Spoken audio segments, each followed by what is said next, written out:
Hey, Sean Salisbury here for Open Sports. Let's hit this McNabb, Brady Quinn, Culpepper. I'm not really too worried about Detroit.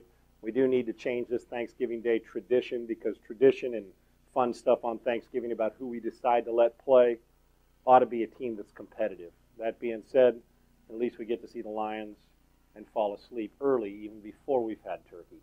Let's get off that. Let's get to these quarterback situations with Brady Quinn and Donovan McNabb. Start with Brady Quinn. When you benched Derek Anderson and your team was in disarray, and you've given Derek Anderson all those chances. Now, I like D.A. I think he can play. But you can't then all of a sudden go back and say, okay, let's go back and bench Brady Quinn after a couple starts. Now, I know he's getting a start again, but even the talk about it, aren't you trying to build for the future? Because the present is average. The past has been average, except for last year. The future may look bright.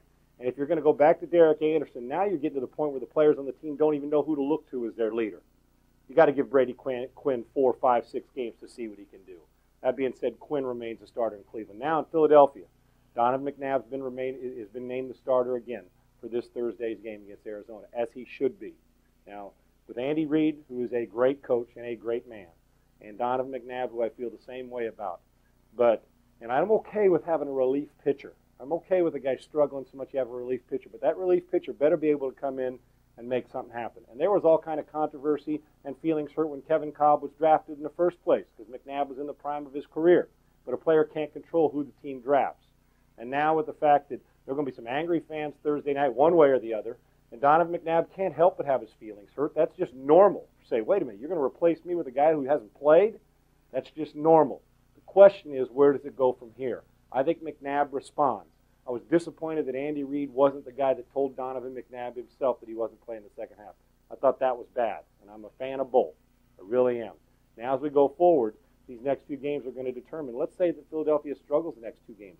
And if they decide to make the switch to Kevin Cobb in the next 2 days, the next 2 games after Thursday's game, if they struggle Philadelphia, Donovan McNabb's reign is the man in Philly is over.